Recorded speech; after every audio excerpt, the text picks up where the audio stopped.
हरि तेरी आरती गाओ, हे श्याम सुंदर तेरी आरती गाओ।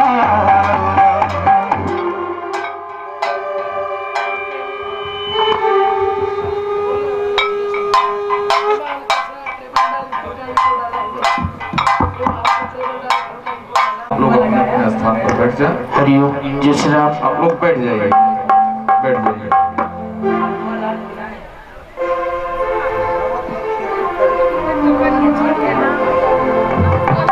हरिओम हरिओम। बोले सियावर रामचंद्र भगवान की, आनंद कंद भगवान की, सियावर रामचंद्र की। नहीं ठीक है, बोले बाबा विश्वनाथ की जय हो, आनंद कंद भगवान की जय हो, गया जगन्नाथ भगवान की जय हो, बद्री विशाल भगवान की बेगम जितेन्द्रियं बुद्धिमतां वरिष्ठं वातात्मजं वानरयूथ मुख्यं श्रीरामदूतं शरणं प्रपद्ये। गंगातरंगरमणीय जटाकलापं गौरी निरंतर विभूषित वामभागं नारायण प्रियमनंगमदापहारं वाराणसीपुरपतिं भज विश्वनाथं सच्चिदानन्दरूपाय विश्वोत्पत्त्यादिहेतवे तापत्रय विनाशाय श्रीकृष्णाय वयं नमः। जिनकी सेवा भाव से ऋणी भये श्री राम, ऐसे वीर हनुमान को बारंबार प्रणाम। जय जय माता शारदे, विनती कर स्वीकार, वीरा को झनकारते मां मानस भवन पधार। बोले सियावर रामचंद्र भगवान की जय हो। हरि हरि। अब आप इतने नीचे हो गए कि हम आपको देख ही नहीं पा रहे। या तो आप और थोड़ा पीछे हो जाएं, क्योंकि आप ही तो हमारे प्रमुख श्रोता हैं। हमको दक्षिणा आप ही से लेना है।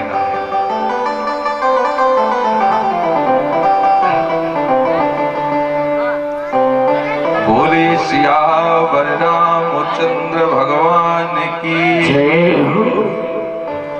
परम आराध्य अखिल कोटि ब्रह्मांड नायक जगत नियंता भगवान श्री राघवेंद्र सरकार के जुगल चरण कमल में बालक का नमन वंदन प्रणाम स्वीकार हो। आइए कुछ कहने और सुनने के पहले श्रद्धा और भाव से दो बार भगवान के सुंदर सुमधुर नाम का संकीर्तन कि श्रीमन नारायण नारायण नारायण, श्रीमन नारायण नारायण, श्रीमन नारायण नारायण नारायण, श्रीमन नारायण नारायण नारायण, श्रीमन नारायण नारायण नारायण, भजमन नारायण नारायण।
बोलिए नारायण भगवान की जय हो।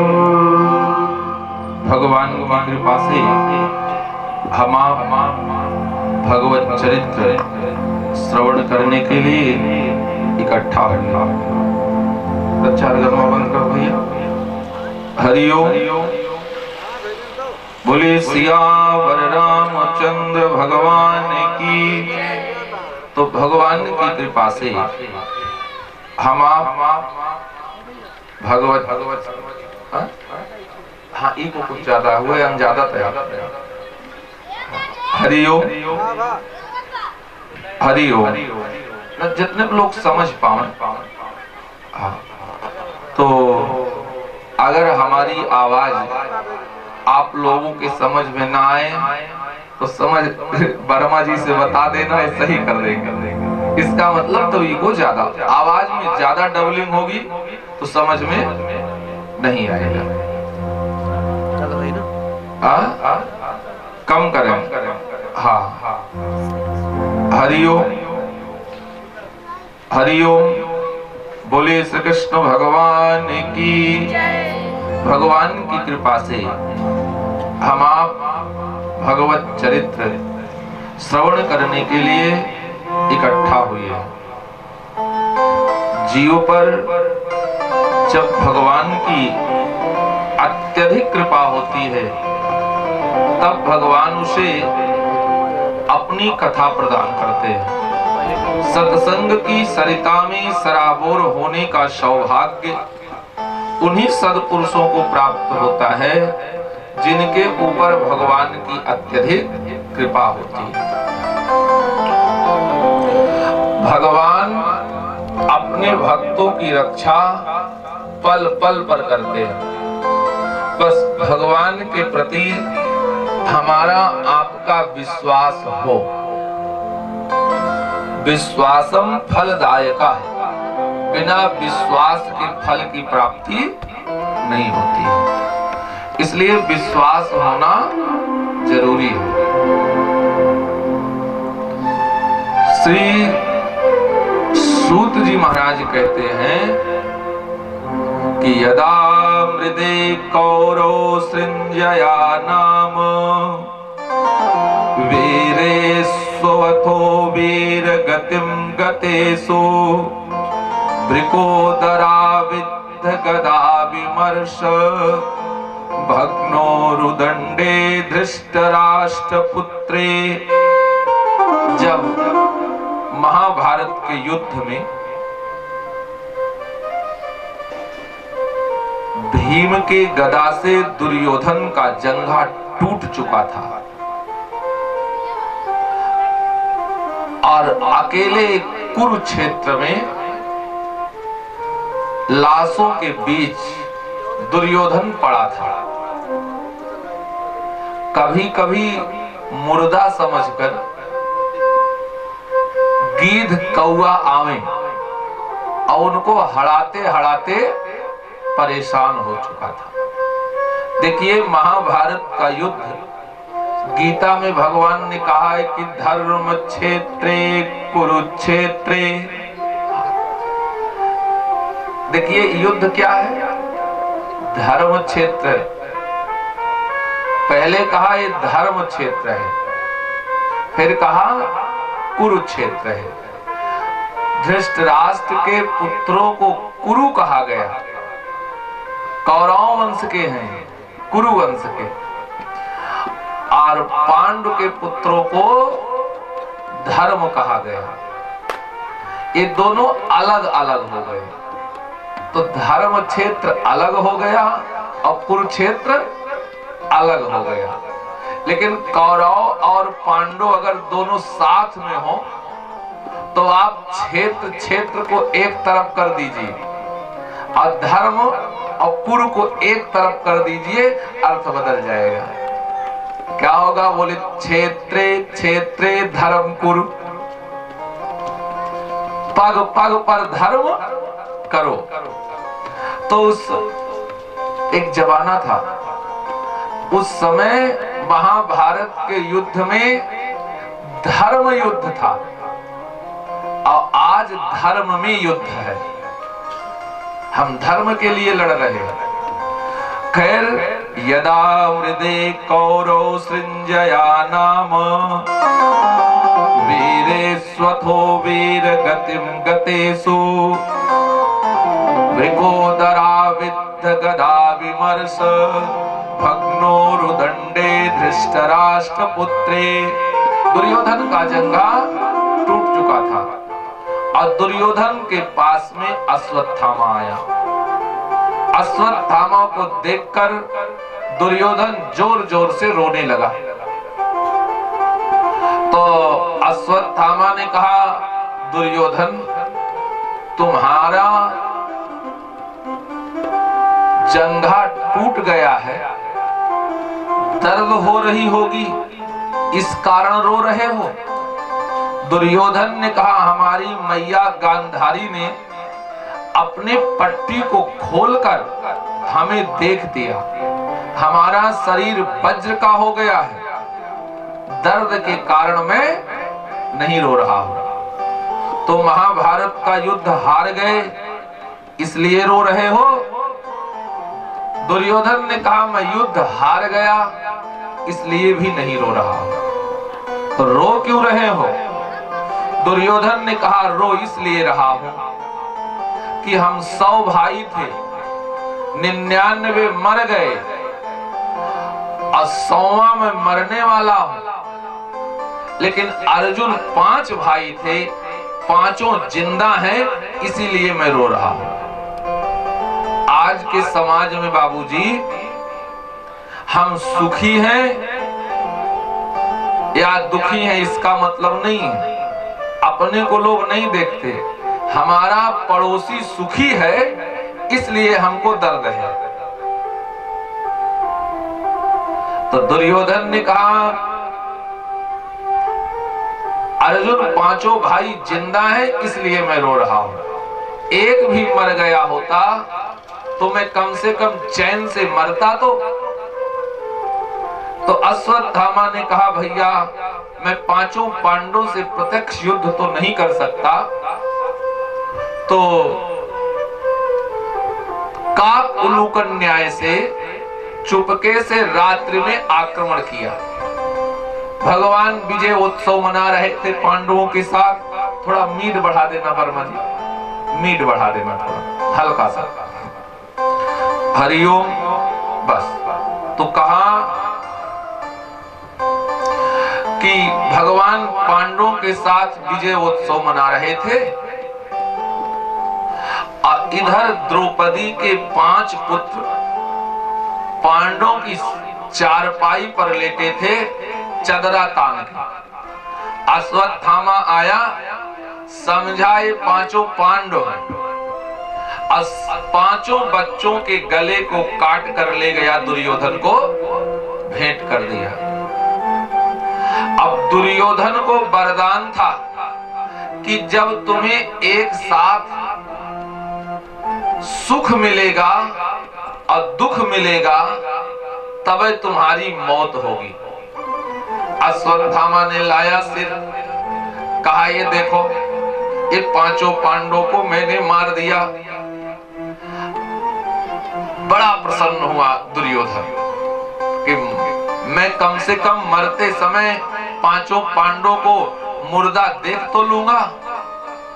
लेकिन जब बच्चे के मुख को देखा तो अपार दुख हुआ कि 5 पांडव जिंदा हैं और हमारे कुरु और पांडव वंश का यही आखिरी चिराग समाप्त कर दिया।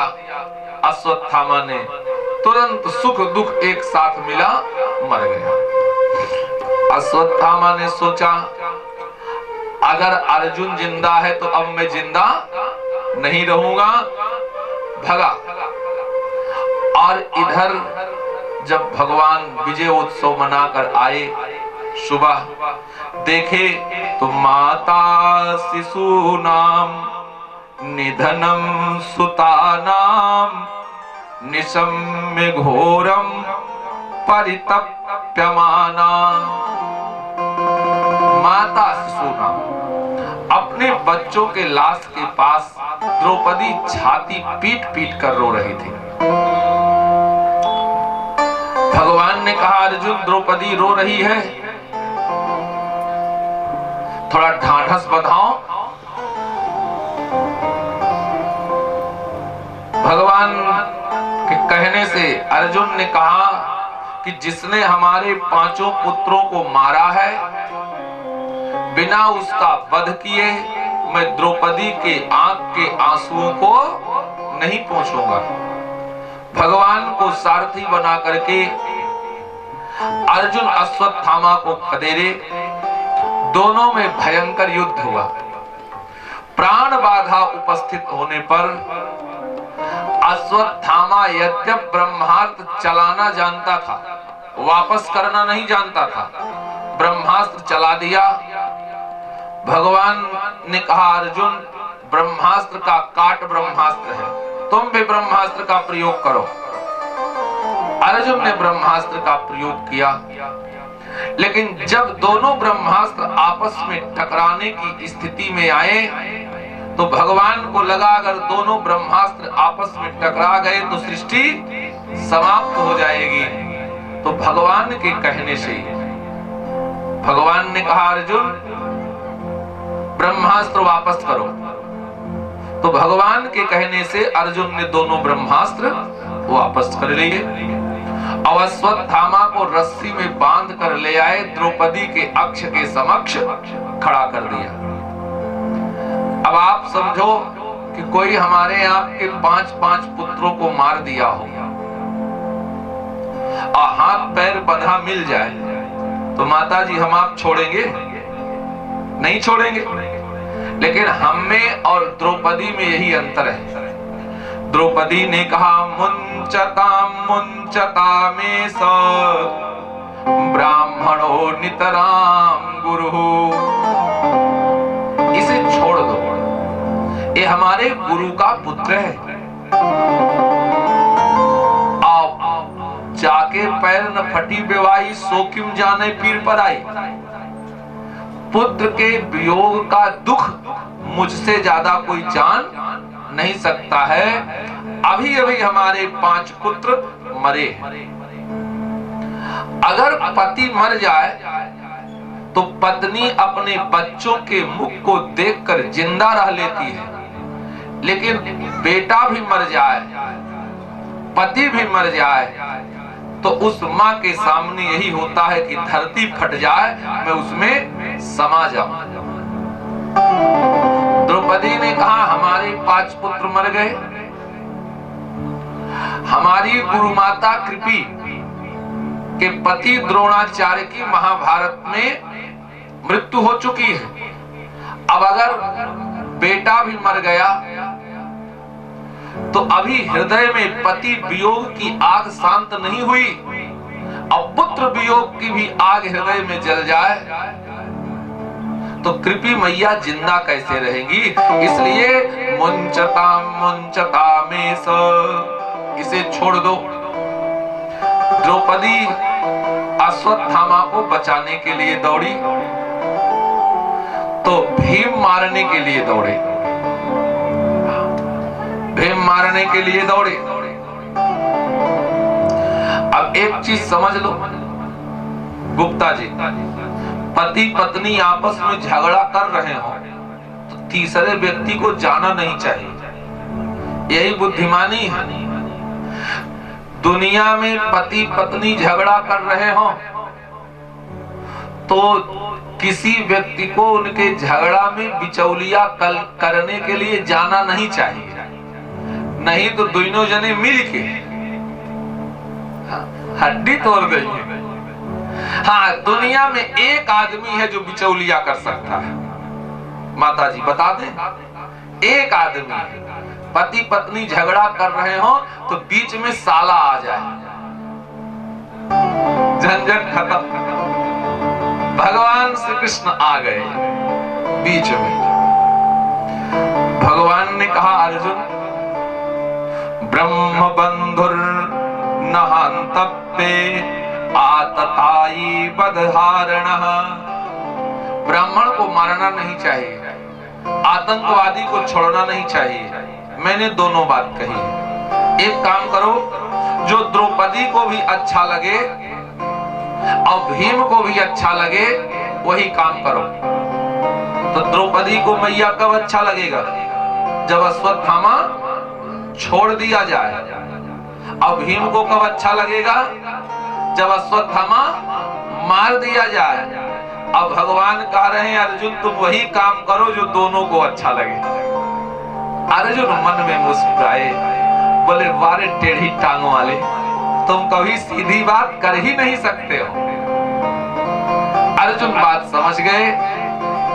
तो अश्वत्थामा के पैदाइशी मस्तिष्क में एक मणि थी, उसी मणि को छीन लिया और धक्के मार करके घर से निकाल दिए। ब्राह्मण का अपमान करना समझो ब्रह्म हत्या करना है, छोड़ दिया। ब्राह्मण का वध हो गया, छोड़ दिया। धन अपहरण कर लो, अपमानित कर दो तो समझो ब्राह्मण का वध कर दिया। अश्वत्थामा को घर से बाहर निकाल दिया। इधर धीरे धीरे समय बीता। भगवान महाभारत के युद्ध में मरे हुए व्यक्तियों की अंत्येष्टि क्रिया करवाए और पांडवों से विदाई लिए। भैया बहुत दिन हो गए, अब द्वारकापुर चलें। तो जो भगवान से छोटा था भगवान ने आशीर्वाद दिया, जो बड़े थे उनको प्रणाम किया। अब भगवान को विदा करने के लिए लोग कुछ दूर आए। अब तो माता जी समय बदल गया। पहले बहन बिटिया आती थी ना, तो घर वाले पास पड़ोसी वहां तक छोड़ने जाते थे जहां बस मिलती थी। रिश्तेदार आते थे तो लोग साइकिल पकड़ लेते थे, नहर तक छोड़ने जाते थे। है गुप्ता जी की नहीं? नहर तक छोड़ने जाते थे, वहां पैलगी जयरमी होती थी। ऐसे भगवान भी जब विदा होने लगे तो कुछ दूर तक लोग छोड़ने गए। सब भगवान को विदा करने में व्यस्त थे। भगवान ने भी अपने दाहिने हाथ से रथ के डंडे को पकड़ा और पैर उचक कर पांव दान पर रखकर भगवान रथ पर बैठना चाहे। इसी समय अश्वत्थामा ने सोचा कि अर्जुन ने हमको अपमानित किया है और सब भगवान को विदा करने में व्यस्त है। अर्जुन के पुत्र अभिमन्यु की पत्नी उत्तरा के गर्भ है और उत्तरा के गर्भ को नष्ट कर दूं तो पांडवों के वंश में कोई चिराग नहीं बचेगा, ये वंश ही समाप्त हो जाएगा। उत्तरा के गर्भ में अश्वत्थामा ने ब्रह्मास्त्र चलाया। उत्तरा का गर्भ जलने लगा। तब उत्तरा जोर से चिल्लाई कि पाहि पाहि महायोगिन देव देव जगतपते नान्यम त्वात् भयं पश्ये यत्र मृत्युः परस्परम। हे भगवान हमारे गर्भ की रक्षा करें, चूंकि आपका स्वभाव है कृपा करना। हे श्याम सुंदर आप हमारे ऊपर कृपा करो, कृपा करो हम पे। श्याम सुंदर भक्त वत्सल कहाने वाले, बोलिए श्री कृष्ण भगवान की। कृपा करो हम पे श्याम सुंदर, है भक्ति वत्सल कहाने वाले। कृपा करो हम पे श्याम सुंदर, है भक्ति वत्सल कहाने वाले। कृपा करो हम पे श्याम सुंदर, है भक्ति वत्सल कहाने वाले। करो हम पे श्याम सुंदर, है भक्ति वत्सल कहाने वाले। तुम ही हो धनुसर चलाने वाले, तुम ही हो धनुसर चलाने वाले, तुम ही हो मुरली बजाने वाले, तुम ही ही हो धनुष चलाने वाले, तुम ही हो बंसी बजाने वाले।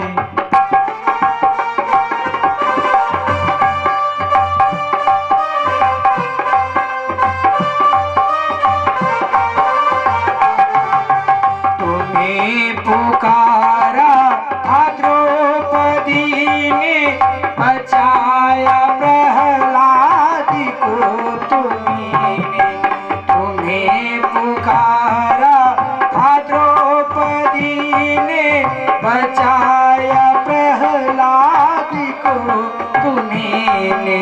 तुम्हीं हो खंभे में आने वाले, तुम्हीं हो खंभे में आने वाले। पाहि पाहि महायोगिन देव देव जगतपते, नान्यं त्वद्भयं पश्ये यत्र मृत्युः परस्परम। हे भगवान, आप हमारे गर्भ की रक्षा करो। तब भगवान अंगूठे के बराबर रूप बना करके उत्तरा के गर्भ में प्रविष्ट होकर उत्तरा के गर्भ की रक्षा करी। अश्वत्थामा ने 5 बाण पांडवों को मारा, लेकिन भगवान ने पांडवों की भी रक्षा करी। तो आप देखें, यहां बड़ी मीठी बात है। भगवान उत्तरा के गर्भ में प्रवेश करके उत्तरा के गर्भ की रक्षा करी। इस भारत की धरती पर भगवान भी प्रकट हुए और भक्त भी जन्म लिए, लेकिन जिस मां ने भगवान को गर्भ में रखा, वो भक्त को गर्भ में धारण करने का सौभाग्य नहीं पाई।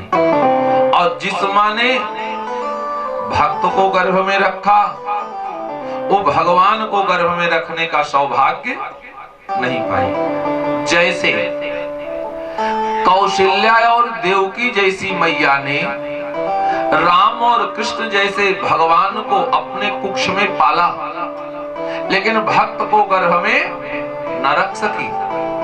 सुनीति और कयाधु जैसी मां ने ध्रुव और प्रहलाद जैसे भक्त को गर्भ में रखा, लेकिन भगवान को गर्भ में न रख सकी।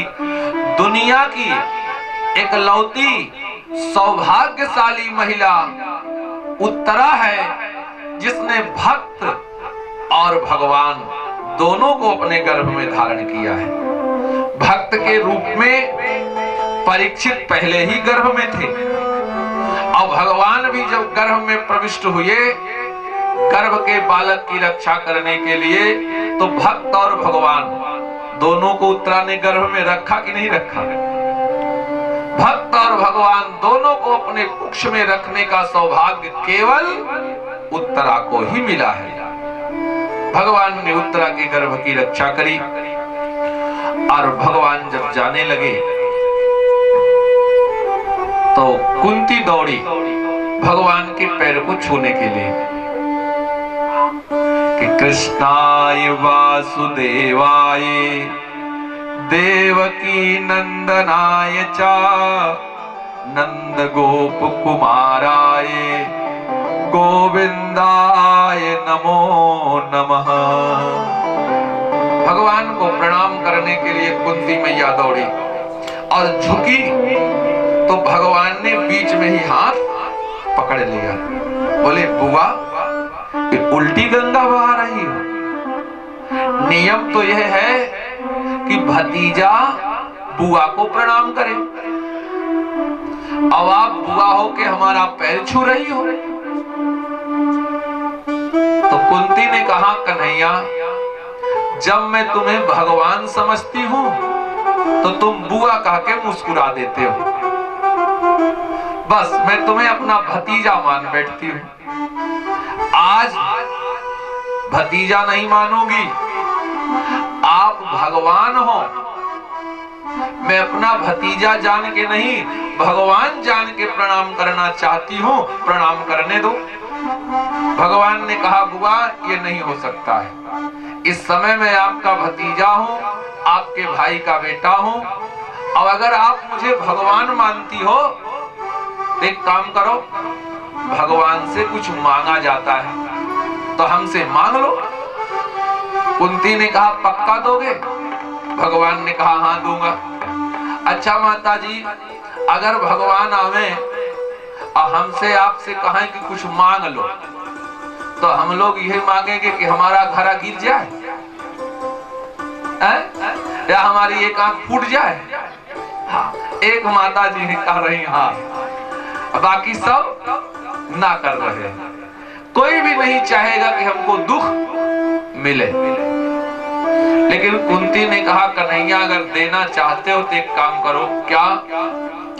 बोले विपदा संतुन शाश्वत तत्र तत्र जगत गुरु, विपदा संतुन शाश्वत तत्र तत्र जगत गुरु। भगवान हमको निरंतर दुख मिले। भगवान ने कहा बुआ दुख क्या करोगी लेकर? अभी दुख से आपका पेट नहीं भरा।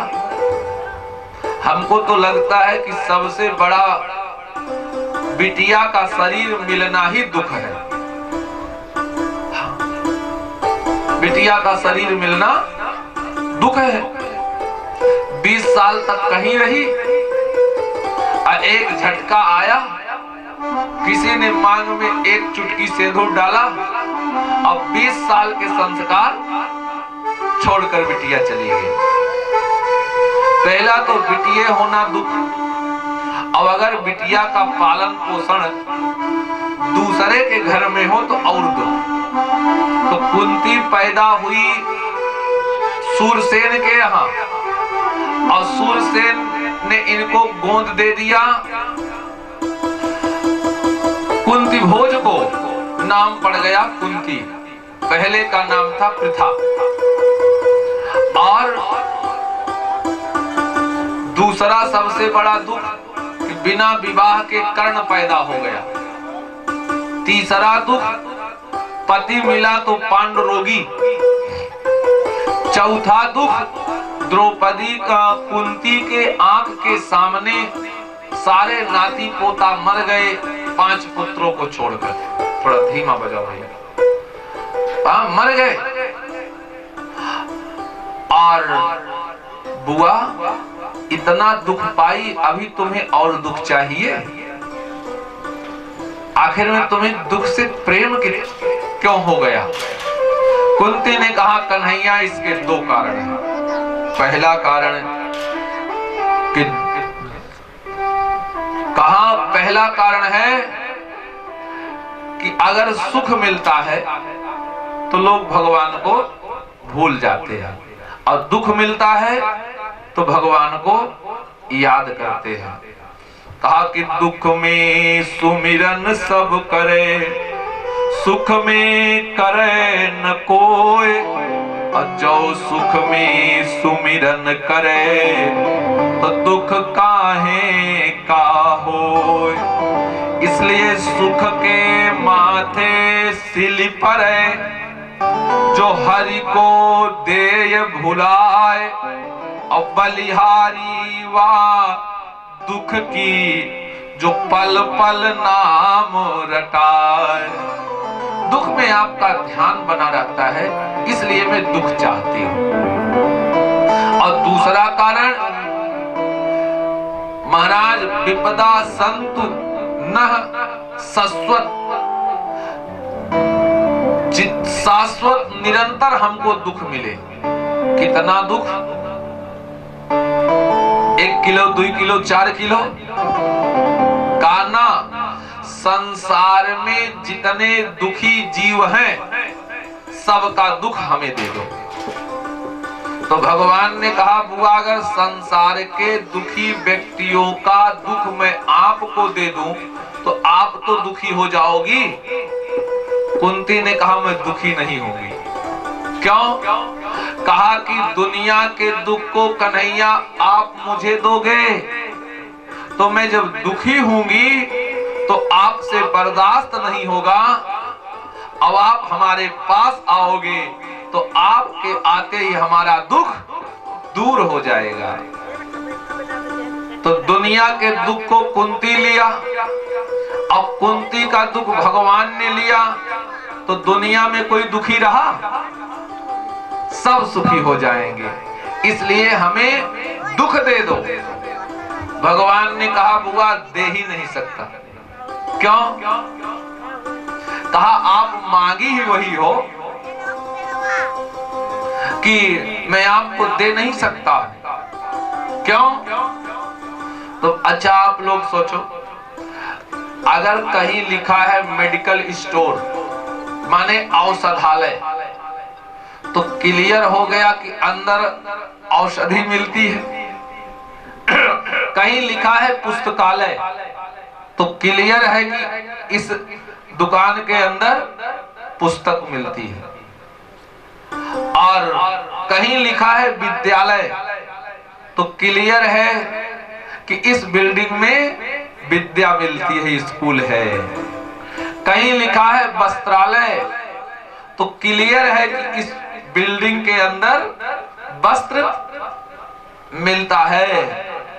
भगवान ने कहा बुआ ऐसे ही आप मेरे नाम के आगे देखिए तो लिखा है आनंद, जो आनंद सिंधु सुख राशि। तो हम आनंद की फैक्ट्री है, दुख हमारे पास नहीं है। तो कुंती ने कहा जब आनंद ही देना है तो हस्तिनापुर छोड़ के द्वारकापुर जा रहे हो, हमको कष्ट है, कुछ दिन और रुक जाओ। तो भगवान कुछ दिन और रुके। और जब सूर्य उत्तरायण हुए तब भगवान पांचों पांडव और द्रौपदी के साथ भीष्म पितामह बाबा के पास गए। और भीष्म पितामह जी भगवान के अक्ष के समक्ष अपने परम धाम को प्रस्थान करते हैं। और इधर भगवान श्री कृष्ण कुछ दिन बीतने के बाद द्वारकापुर आए। भगवान का भव्य स्वागत हुआ, भगवान रहने लगे। एक बार भगवान अपने परिवार के सहित समुद्र के किनारे गए। वहां पर आपस में सारे जदुवंशी मदिरा का पान किए और सब कट मर गए। भगवान के पैर में बहेलिये ने बाण मारा। भगवान भी अपने परम लोक जाने के लिए, परम धाम जाने के लिए तैयार हुए। तो मैत्री और विदुर को भगवान ने उपदेश दिया। अब भगवान परम धाम को जाते हैं। इधर अर्जुन भगवान की 16,100 गोपियों को लेकर के आ रहे थे। रास्ते में भीलों ने अर्जुन को लूट लिया। यही है समय। एक समय था कि महाभारत के युद्ध में अर्जुन का रथ जिधर घूम जाता था उधर तहलका मच जाता था। अर्जुन अगर अपनी गांडीव की डोरी को, धनुष की डोरी को खींचकर कान तक छोड़ देते थे तो धरती और आकाश कांपने लगता था। लेकिन आज समय है, वक्त है, हाथ में गांडीव है, लेकिन भीलों ने लूट लिया। अगर कभी किसी का समय बलवान हो उसे अहंकार नहीं करना चाहिए। कब पासा पलट जाए कुछ पता नहीं है, कब समय बदल जाए। इसीलिए कहा वक्त की तू परवाह कर, वक्त मझधार में पतवार छीन लेता है। और वक्त पर टेढ़ी नजर मत करो यारों, वक्त चंगेज से तलवार छीन लेता है। अरे वक्त को जिसने न समझा कांटों पे चलना ही पड़ा। अब कांटों से अगर बच गया तो तलवार से कटना ही पड़ा। इसलिए समय बलवान हो तो अहंकार नहीं करना चाहिए। अर्जुन रोते बिलखते घर आए। पांचों पांडवों ने सुना कि भगवान इस दुनिया में नहीं है। तब महाराज परीक्षित को राजा बनाया। अब पांचों पांडव द्रौपदी के साथ हिमालय की यात्रा करते हैं। और इधर धीरे धीरे समय बीता, परीक्षित बड़े होने लगे। और 3 अश्वमेध यज्ञ परीक्षित ने किया। तो यदा परीक्षित कुरुजांगले वसन कलिम प्रविष्टम निज चक्रवर्तीते। कुरुजांगल देश में परीक्षित गए। वहां देखते हैं कि एक काला कलूटा व्यक्ति राजा के वेश में है और एक गाय को लात से मार रहा है। और उसी के बगल एक बछड़ा है, उसके 3 पैर को काट दिया है। जब आतंकवादियों का आतंक बढ़ता है तो पृथ्वी मैया आतंकवादियों के आतंक के भार को बर्दाश्त नहीं कर पाती। इसलिए पृथ्वी जी अत्याचारियों का आतंक बढ़ा तो गाय का रूप लेकर ब्रह्मा के पास जा रही है। जब गौ माता नहीं तो धर्म क्या करेगा? धर्म भी बछड़े का रूप लेकर जा रहा था ब्रह्मा के पास। रास्ते में पृथ्वी रूपी गाय और धर्म रूपी बछड़ा की मुलाकात हो गई। और उसी समय इस धरती पर कलयुग का प्रवेश हुआ। कलयुग ने धर्म के 3 पैर तोड़ दिए। धर्म के 3 पैर, सत्य, दया, पवित्रता। केवल दान एक पद बचा था। परीक्षित ने देखा कि हमारे राज्य में गाय और बछड़े के प्रति इतना अधर्म हो रहा है। तो काला कलूटा व्यक्ति जो कलयुग था, उसको मारने के लिए परीक्षित ने तलवार खींच लिया। और जैसे मारने के लिए दौड़े तो कलयुग चरणों पर गिर गया। महाराज हमें क्षमा करो। तो परीक्षित ने कहा, नाते गुड़ा के यशोधराणाम वद्धांजलिर्वै भयमास्ति किंचित नवाति तप्यम भवता कथाचन क्षेत्रे मदीये त्वमधर्म बंधु। हे अधर्म के सहायक, कलयुग मेरा नियम है, अगर कोई हमारे शरण में आ जाए तो हम उसे छोड़ देते हैं। कलयुग मैं तुम्हें भी छोड़ दूंगा, लेकिन एक शर्त है। क्या? बोले क्षेत्रे मदीये त्वम अधर्म बंधु। तुम हमारे राज्य से दूर चले जाओ। कलयुग ने कहा, आपका राज्य कितना बड़ा है? परीक्षित ने कहा, जहां से सूर्य उगता है और जहां पर सूर्य अस्त होता है वहां तक हमारा राज्य है। अब दुनिया में कोई जगह बची है जहां सूर्य न हो? मतलब सारी धरती पर एक छत हमारा राज्य है। तो कलयुग ने कहा, महाराज जब आपके राज्य से निकल जाऊं मतलब धरतियों पे न रहूं, आप हमें निकाल क्यों रहे हो अपने राज्य से? तो परीक्षित ने कहा, पहली चीज तो तुम गौ का अपमान कर रहे हो, और दूसरी चीज धर्म रूपी बछड़े के अर्थात धर्म के 3 पैर तोड़ दिए। कलयुग में न सत्य रह गया, न दया रह गई और न पवित्रता रह गई। केवल एक पैर बचा है, धर्म का दान। ऐसे देखिए, बैल को धर्म कहा जाता है। क्यों कहा जाता है बताएं? इसलिए बैल को धर्म कहा जाता है कि बैल ने किसान के प्रति अत्यधिक त्याग किया है। अपने समाज में जो त्यागी व्यक्ति होते हैं उन्हें धर्मात्मा कहा जाता है।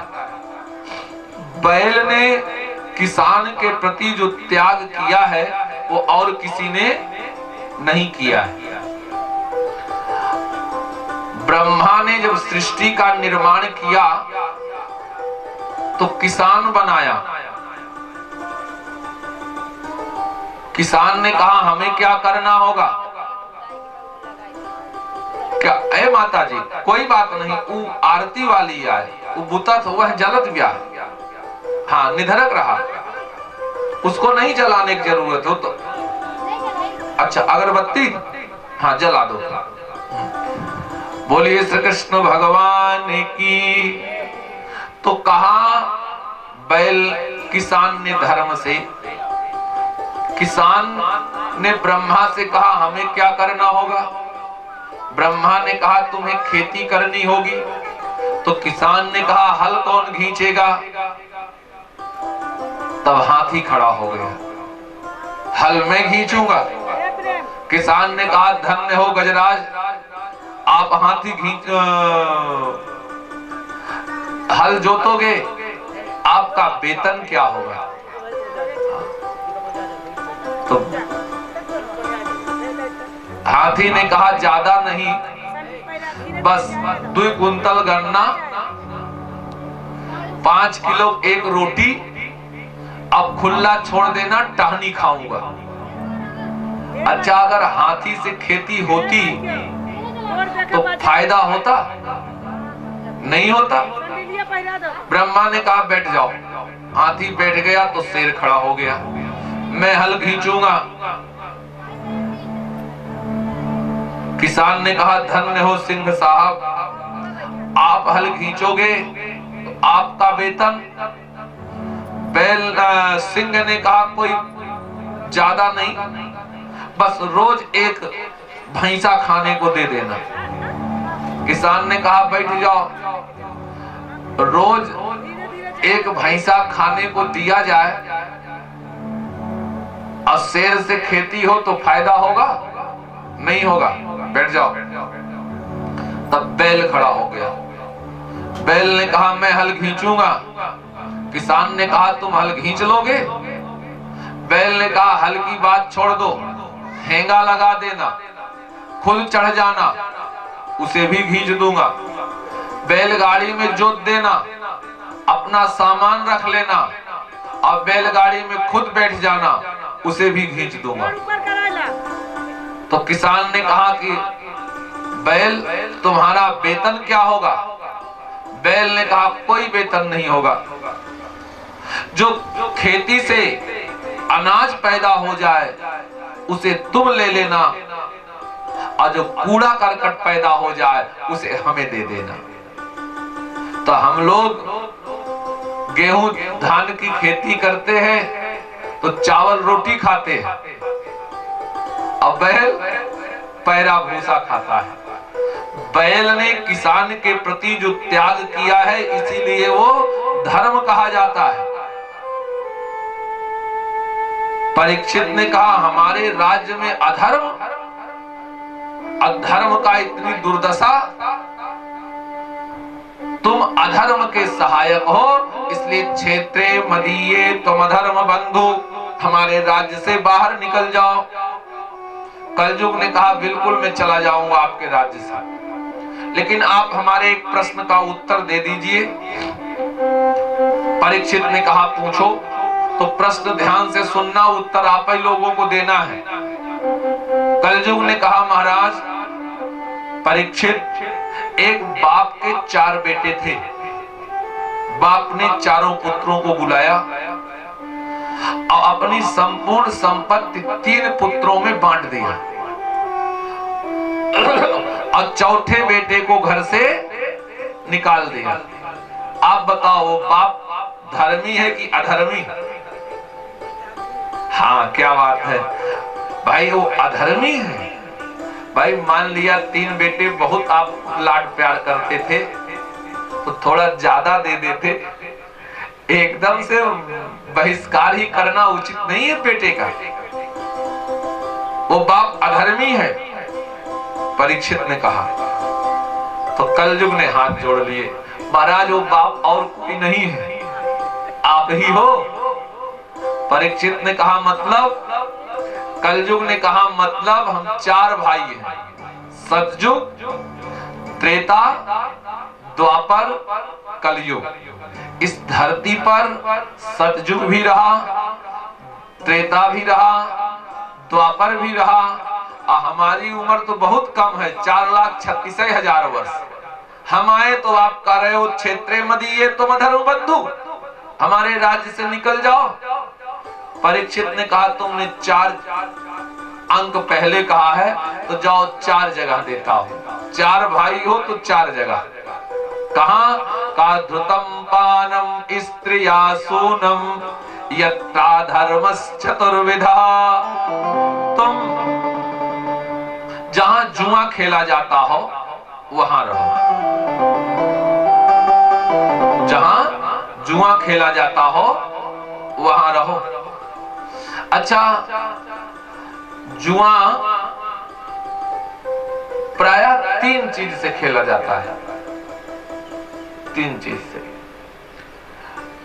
एक ताश, दूसरा शतरंज, तीसरा चौरस। अब ताश, शतरंज माने चेस, हथिया घोड़वा जिसमें रहता है, और चौरस माने आज की भाषा में लूडो। तो आप समझेंगे कि लूडो के खेल का निर्माण मामा शकुनी ने किया था, अपने बाप की हड्डी का पांसा बनाया था। मामा शकुनी ने लूडो के खेल का निर्माण किया और रावण ने ताश और शतरंज के खेल का निर्माण किया था। और रावण जैसा ज्ञानी जब ताश और शतरंज के खेल का निर्माण किया तो उसका अर्थ भी था। रावण नंबर 1 का विद्वान था, सामान्य विद्वान था। जीवन में बस एक कमी आ गई, और हर व्यक्ति जीवन में एक बार मरता है और रावण हर साल फूंका जाता है। एक कमी आ गई बस। रावण बड़ा विद्वान, भगवान शंकर का शिष्य, जब चौरस और ताश का निर्माण किया तो उसका उद्देश्य भी रहा। बता दें क्या रहा? हमें तो नहीं लगता गुप्ता जी आप कभी ताश खेले होंगे। झूठ कहा था, सही खेले हम? हाँ, कबो हाँ, कोनो बात नहीं ना। अच्छा, ताश में कितने पत्ते होते हैं? खेला जनते ना है, यादव ना है ना। अच्छा, पहले 54 पत्ती होती रही, अब 55 हो लगी है। एक जनी माता जी कहती है, नहीं पंडित जी तू गलत कहा था। ताश में होती है 54 पत्ते, लेकिन खेला जाता है 52 पत्ते। क्यों? इसलिए कि साल भर में 365 दिन होता है। 365 दिन में 12 महीने होते हैं।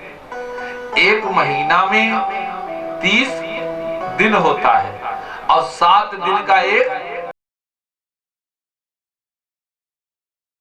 हफ्ता होता है।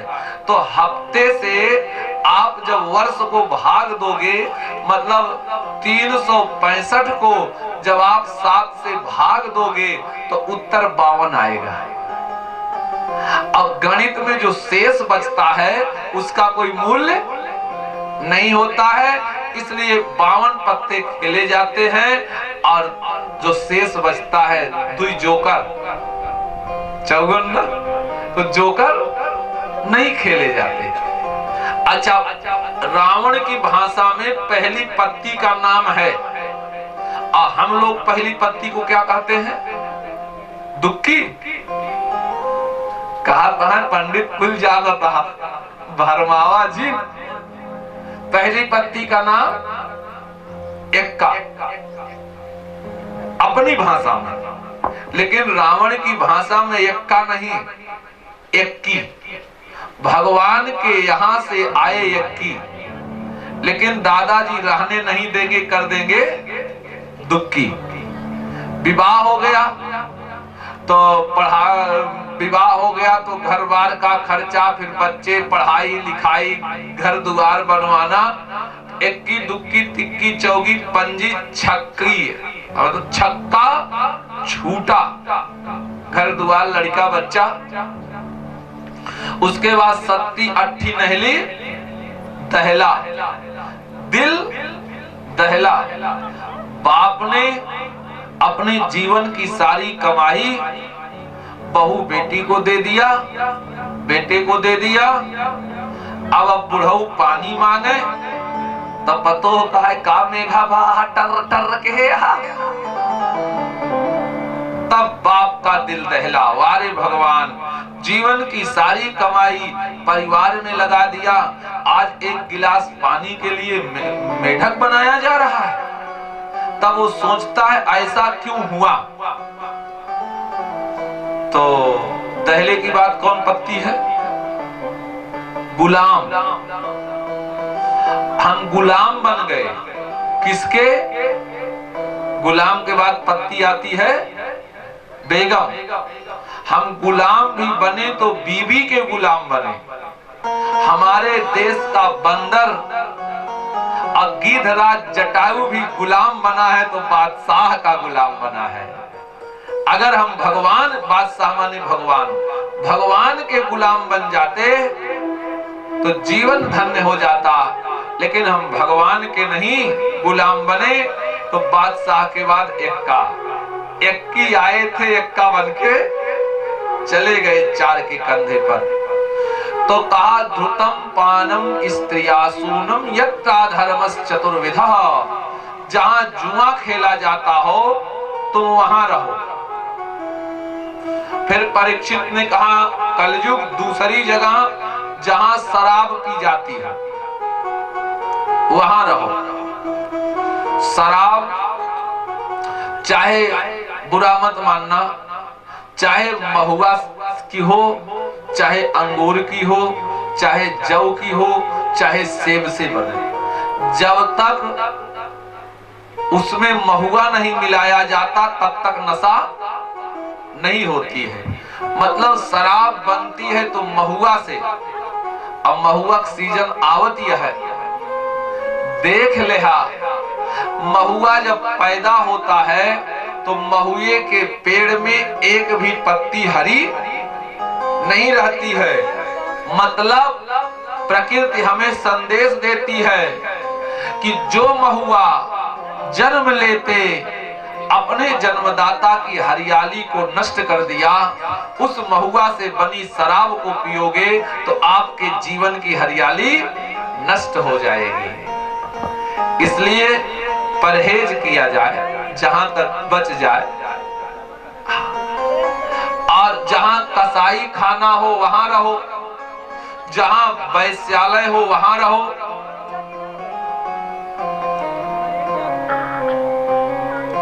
कलयुग ने कहा महाराज सब खराब जगह दिए, एक आध तो अच्छी जगह दे देते। तो कहा मुंह मांगा ले लो। कलयुग ने कहा हमें सोने में स्थान दे दो। परीक्षित ने कहा सब सोने में स्थान नहीं दूंगा। तो कहा जो अनीत से कमाया हुआ सोना हो उसमें तुम्हारा निवास हो। और संजोग से एक जरासंध नाम का दैत्य था जिसको अर्जुन, श्री कृष्ण और बलराम गए मल्ल युद्ध का दान मांग करके भीम ने जरासंध का वध किया और उसके मुकुट को लाकर अपने कोषागार में रखे थे। उसी मुकुट को पहन करके आज परीक्षित जंगल में गए थे। जैसे ही कहा कि स्वर्ण में तुम्हारा निवास हो, वैसे कलयुग परीक्षित के सिर पर बैठ गया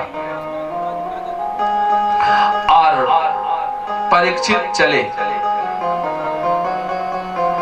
तो तदर्श मुनिमासीनम शांतम मीलित लोचनम। अब सिर पर कलयुग बैठा, भूख प्यास लगी और भूख प्यास से व्याकुल जब परीक्षित जी हुए तो देखा एक ऋषि की कुटिया है और समीक ऋषि आंख मूंद करके समाधस्थ होकर के भगवान का ध्यान कर रहे हैं और अपने मन को भगवान के चरणों में लीन कर दिए हैं। हम आप भी जब पूजा पाठ करें तो अपना मन भगवान के चरणों में लगा देना चाहिए और यही कहना चाहिए, हे ब्रज के नंद लाला, राधा दी के सांवरिया, सब दुख दूर हुए जब तेरा नाम लिया।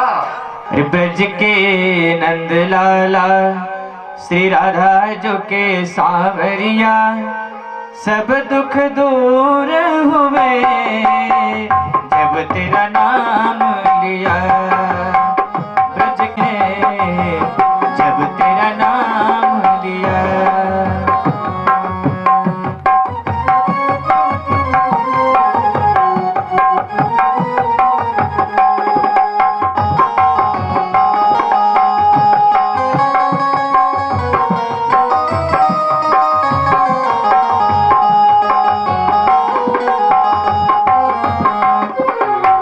उसी समय परीक्षित ने समीक ऋषि से जल की याचना किया, लेकिन भगवान में मन लगने के कारण महाराज परीक्षित की आवाज कान में नहीं गई।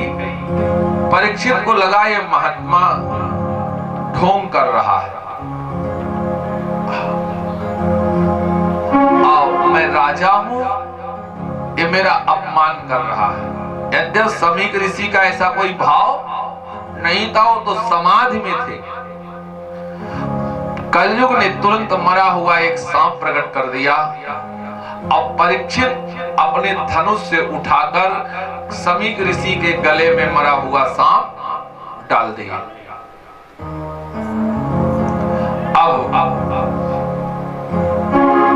अब देखना, परीक्षित तो चले गए। इधर समीक जी का बेटा श्रृंगी ऋषि, बड़ा प्रतापी महात्मा, नदी में स्नान कर रहा था। किसी बालक ने जाकर बताया कि आपके पिता का अपमान एक राजा ने कर दिया। श्रृंगी ऋषि को क्रोध आ गया और श्रृंगी ऋषि ने हाथ में नदी का जल लिया और श्राप दे दिया। इत्लंगित मर्यादायाम तक्षकः सप्तमे अहिं, जिसने मेरे पिता का अपमान किया है, आज के 7वें दिन उसे तक्षक नाक काटे, वो मर जाए। अब आप देखिए, जो दूसरों के लिए गड्ढा खोदता है खुद ही गड्ढा में गिरता है। परीक्षित ने कलयुग के से प्रेरित होकर, परीक्षित जी कलयुग से प्रेरित होकर समीक ऋषि के गले में मरा हुआ सांप डाले और परीक्षित के गले में 7 दिन बाद जिंदा सांप अटक गया। श्राप दे दिया, जिसने मेरे पिता का अपमान किया है उसको तक्षक नाक काटे हुए मर जाए। समीक ऋषि के पास श्रृंगी ऋषि लौटकर आया, देखा कुछ देर बाद पिताजी जब समाधि से वापस आए तो गले में मरा हुआ सांप। श्रृंगी ऋषि ने सारी कथा बता दिया। समीक ऋषि ने सोचा महाराज परीक्षित के राज्य में कौन राजा आ गया जो हमारे गले में मरा हुआ सांप डाल के हमें अपमानित किया। इसी को देखने के लिए समीक ऋषि ने अपने नेत्र को बंद किया। आज की भाषा में सीसी कैमरा में देखे, नेत्र बंद किया तो पता चला कि परीक्षित के सिर पर कलयुग बैठा हुआ है। कलयुग ने मेरा अपमान करवा दिया। तब समीक ऋषि ने श्रृंगी से कहा, बेटा तुमने बहुत गलत कर दिया। क्यों? अरे तुमने महाराज परीक्षित को श्राप दिया है। ये वो परीक्षित हैं जिनके बाबा के प्रेम पर रीझ करके परब्रह्म परमात्मा भगवान श्री कृष्ण युधिष्ठिर की राजस्व यज्ञ में जूठी पत्तल उठाए हैं, जो अर्जुन के प्रेम पर रीझ करके अर्जुन के सारथी बने हैं। आये श्रृंगी, ये वो परीक्षित हैं कि जन्मत मरत दुसा दुख होई। जन्म और मरण लेते समय व्यक्ति को अत्यधिक कष्ट होता है। भगवान कभी गर्भ में नहीं आते, लेकिन ये वो परीक्षित हैं कि परीक्षित की रक्षा करने के लिए भगवान श्री कृष्ण उत्तरा के गर्भ में भी प्रवेश किए हैं। किस कारण से? केवल प्रेम के कारण से। अरे जिसके वंश के ऊपर परमात्मा की कृपा रही उसे तुमने श्राप दे दिया। बहुत गलत किए। जाओ शीघ्र सूचना दो। तो परीक्षित को सूचना मिली कि आज के 7वें दिन आपको तक्षक नाग काटेगा। परीक्षित तुम मर जाओगे। अब क्या करें हम? आप अगर अपनी मौत सुने तो डर लगेगा। अच्छा यहां किसी को क्लियर है कि हम कब मरेंगे? नहीं क्लियर। अभी कथा सुन रहे हैं, कब प्राण निकल जाए कुछ पता? क्या भरोसा इस जिंदगी का? नहीं पता है। लेकिन परीक्षित का 7 दिन क्लियर हो गया। 7 दिन के पहले परीक्षित मरने वाले नहीं है। यहाँ 7 सेकंड नहीं क्लियर। अब परीक्षित का 7 दिन क्लियर हो गया। लेकिन परीक्षित घबराए नहीं। परीक्षित ने अपने पुत्र जन्मेजय को राजा बनाया और स्वयं हरिद्वार पहुंच गए। सुखताल हरिद्वार में संत महात्माओं की भीड़ लग गई। परीक्षित ने सबसे हाथ जोड़ करके कहा कि अतः पृच्छामि संसिद्धिं योगीनां परमं गुरुं पुरुषस्य यत्कार्यं म्रियमाणस्य सर्वथा। कहा कि जिसकी मौत नजदीक हो उसे क्या करना चाहिए? तो किसी ने कहा भाई अश्वमेध यज्ञ करो, किसी ने कहा बृहस्पति 100 यज्ञ करो। परीक्षित ने कहा इस सब में समय लगता है। हमारी उम्र मात्र 7 दिन है। कोई उपाय है कि 7 दिन में हमारा उद्धार हो जाए? संत महात्माओं ने कहा परीक्षित तुम चिंता काहे करते हो? अरे तुम तो धर्मात्मा राजा हो। बिल्कुल स्वर्ग के दरवाजे तुम्हारे लिए खुले रहेंगे। परीक्षित ने कहा अपने आप से नहीं मरूंगा। श्राप है, हमको तक्षक नाग काटेगा। याद कर लेना, जो आग में जल के मरता है, फांसी लगा के मरता है, जहर खा के मरता है, या सांप के काटने से जो मरता है उसकी अकाल मृत्यु कही जाती है और नरक में जाता है। तो महाराज हमें तो सांप काटेगा, मैं मरूंगा, तो मैं भूत बनूंगा, तो मैं भूत बनना नहीं चाहता, है कोई उपाय? तो एक संत खड़ा हुआ, एक उपाय है। क्या? बोले तुम्हारी दादी है गंगा जी, शांतनु की पत्नी थी गंगा जी ना, जिनसे महाराज भीष्म पितामह पैदा हुए थे। तुम्हारी दादी परदादी लगती हैं। अब गंगा के लिए कहा गया है, गंगे तव दर्शनात् मुक्ति, गंगा के दर्शन मात्र से जीव को मोक्ष की प्राप्ति हो जाती है। तो परीक्षित, तुम गंगा का दर्शन करो, स्नान करो और गंगा के जल का पान करो, तुम्हारा मोक्ष निश्चित है।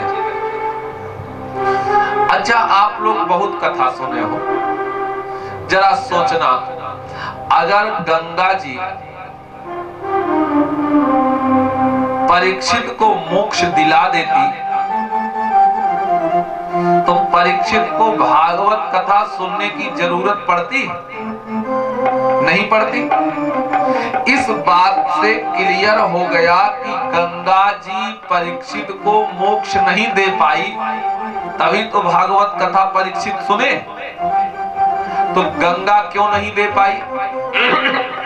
इसलिए गंगा जी मोक्ष नहीं दे पाई कि जब भगीरथ गंगा में स्नान करने के लिए चले, गंगा के जल में और परीक्षित के पैर में जब 4 अंगुल का अंतर रह गया तो एकाएक आवाज आई, परीक्षित ठहर जा। परीक्षित रुक गए, कदम पीछे कर लिया। देखते ही देखते मगरमच्छ पर बैठी गंगा जी प्रकट हो गई। परीक्षित ने कहा, मैया प्रणाम। गंगा ने कहा, बेटा परीक्षित, मैं चाह कर भी तुम्हें मोक्ष नहीं दे सकती। परीक्षित ने कहा, क्यों मैया आप मुझे मोक्ष नहीं दे सकती? परीक्षित ने कहा, मां तुम्हें तो वो गुण है कि अगर कोई व्यक्ति गंगा का सेवन कर ले तो गंगा उसे ब्रह्मा, विष्णु और महेश बना देती है, रूप देती है, बल नहीं देती। अच्छा, कैसे? गंगा जी निकली कहां से? भगवान के चरणों से, मतलब गंगा भगवान के पैर के नीचे है। हम आप जब गंगा में स्नान करने जाते हैं तो गंगा हमारे आपके पैर के नीचे होती है कि नहीं होती? मानो हम विष्णु बन गए। अच्छा, जब ब्रह्मलोक से गंगा चली, बोलिए सियावर रामचंद्र भगवान की। जब चली गंगा जी ब्रह्मलोक से तो पहले रुकी कहां? शंकर की जटा में। हमहू आप जब गंगा में डुबकी लगाते हैं तो 6 महीना के लिए न सही 6 मिनट के लिए, 6 सेकंड के लिए गंगा हमारी आपकी जटा में रुकती है कि नहीं रुकती? रुक जाती है, मानो हम शंकर जी बन गए। अच्छा, जब भगवान राजा बलि की यज्ञशाला में विशाल रूप धारण करके अपने पैर को बढ़ाया तो ब्रह्मलोक में जब भगवान का पैर गया तो ब्रह्मा ने भगवान के पैर को धो करके कमंडल में रख लिया। हमहू आप जब प्रयाग जी से चले तो न पितरी कमंडल सहित प्लास्टिक कमंडल गंगा को रखे कि नहीं रखे, मानो हम ब्रह्मा बन गए। तो परीक्षित ने कहा कि गंगा मैया, अगर कोई आपका सेवन कर ले तो आप ब्रह्मा, विष्णु, महेश का रूप प्रदान कर देती हो, हमें मोक्ष नहीं दे सकती? गंगा ने कहा, बेटा मैं तुम्हें मोक्ष नहीं दे पाऊंगी।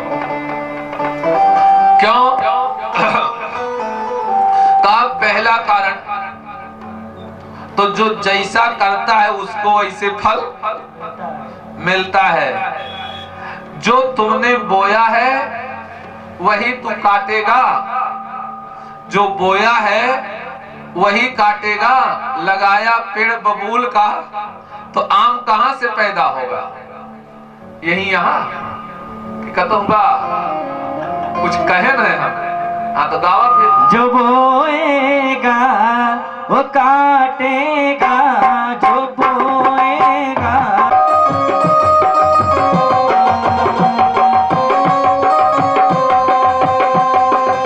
सबसे बड़ी पूजा है माता पिता की सेवा। किस्मत वालों को ही मिलता है ये मौका। हाथ से अपने खो मत देगा। आप मुझे मोक्ष क्यों नहीं दे सकती? गंगा ने कहा, बेटा अगर 2 मिनट का समय हो तो एक कथा सुनाऊं? परीक्षित ने कहा, सुनाओ।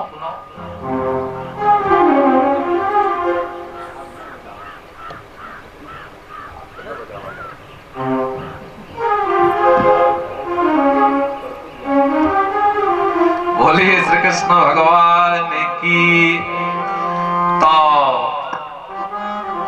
कहा कि 2 मिनट का समय हो तो एक कथा सुनाओ। परीक्षित ने कहा, सुनाओ। तो गंगा ने क्यों परीक्षित को मोक्ष देने से इनकार किया, ये बात बताया। क्या बोले, जब भगीरथ ने कठोर तप किया गंगा जी को इस धरती पर लाने के लिए, तो गंगा मैया प्रकट हुई। बोली, वर मांगो। भगीरथ ने कहा, मैया धरती पे चलना है, हमारे पुरखों का उद्धार करना है। सगर के 60,000 पुत्र जो जल गए हैं कपिल देव के योग बल में।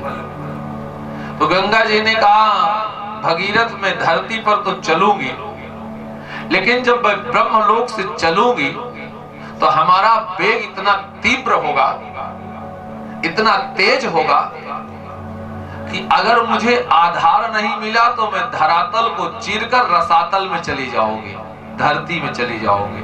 तुम्हारा ले जाना बेकार हो जाएगा। दूसरी बात, मैं धरती पर चलूंगी तो चाहे कोई पापी व्यक्ति आवे, चाहे महान पापी व्यक्ति आवे, हम उसके पाप को धो दूंगी, समाप्त कर दूंगी। अच्छा, जब दुनिया के पाप को धोते धोते हमारे पास पाप का पहाड़ इकट्ठा हो जाएगा तो मैं अपना पाप कहां ले जाऊंगी? तब भगीरथ जी ने वहीं पर भगवान शंकर जी का तप किया। शंकर जी प्रकट हुए। शंकर जी के सामने भगीरथ ने दोनों प्रश्न रख दिए। भगवान शंकर ने कहा, जाओ गंगा को बता देना कि गंगा पहले प्रश्न का उत्तर, गंगा ब्रह्मलोक से चलेगी तो पहले शंकर की जटा में विश्राम करेंगी, फिर धीरे धीरे धरातल पर उतारा जाएगा। और दूसरे प्रश्न का उत्तर कि दुनिया के पाप को धोते धोते गंगा के पास जब पाप इकट्ठा हो जाएगा तो जब कभी भगवान का परम प्रिय भक्त गंगा तुम्हारे पास आएगा, जिसका लक्षण होगा कि वाग गदगदा द्रवते यस्य चित्तम रुदत भीक्षणम हसत क्वचिच्चा विलज्ज उद्गायति। जो कोई भगवान का परम प्रिय भक्त, जो कभी भगवान के प्रेम में नाचता हो, जो कभी भगवान के प्रेम में गाता हो, जो कभी भगवान के प्रेम में रोता हो, और ऐसा कोई भक्त गंगा तुम में स्नान करने के लिए आएगा तो ऐसे महात्मा के चरण के स्पर्श से तुम्हारे पास इकट्ठा पाप जल करके राख हो जाएगा। तो आप समझो, दुनिया के पाप को कौन धोए? गंगा जी। और गंगा जी के पास जब पापियों का पाप इकट्ठा हो जाए तो उसको कौन समाप्त करे? संत। और गंगा जी ने कहा, परीक्षित तुमने अपमान किसका किया है? एक संत का अपमान किया है, समीक ऋषि का। गले में मरा हुआ सांप डाले हो, इसलिए मैं तुम्हारा उद्धार नहीं कर सकती। गंगा से बड़े संत और तूने हमसे बड़े संत का अपमान कर दिया, इसलिए मैं तुम्हें मोक्ष नहीं दे सकती। तो परीक्षित ने कहा, मैया इसका मतलब सांप काटने पर मरूंगा तो नरक पक्का है? गंगा ने कहा नहीं। तो क्या करें?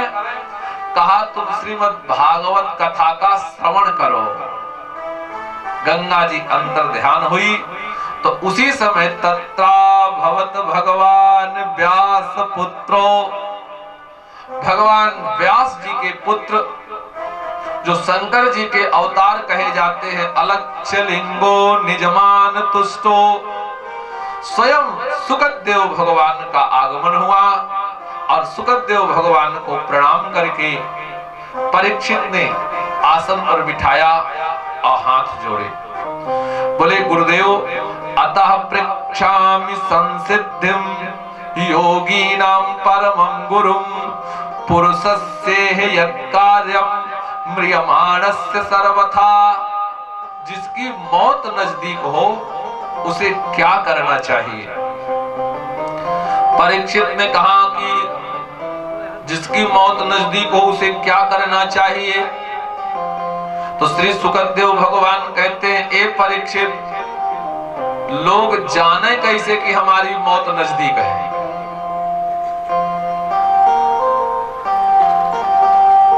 परीक्षित ने कहा, हमको मालूम है 7 दिन बाद मर जाऊंगा। सुकदेव भगवान ने कहा, तुमको मालूम है और लोगों को अपनी मौत नहीं मालूम है।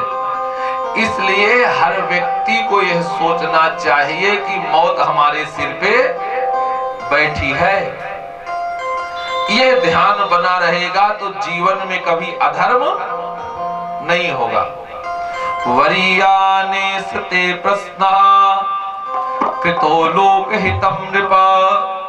संसार के हित के लिए परीक्षित तुमने बड़ा सुंदर प्रश्न पूछा है। तो एक सुनो, जिसकी मौत नजदीक हो उसे एक काम करना चाहिए।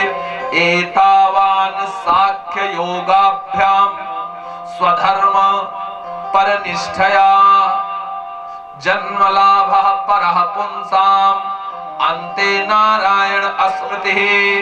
बहुत बढ़िया बात कही।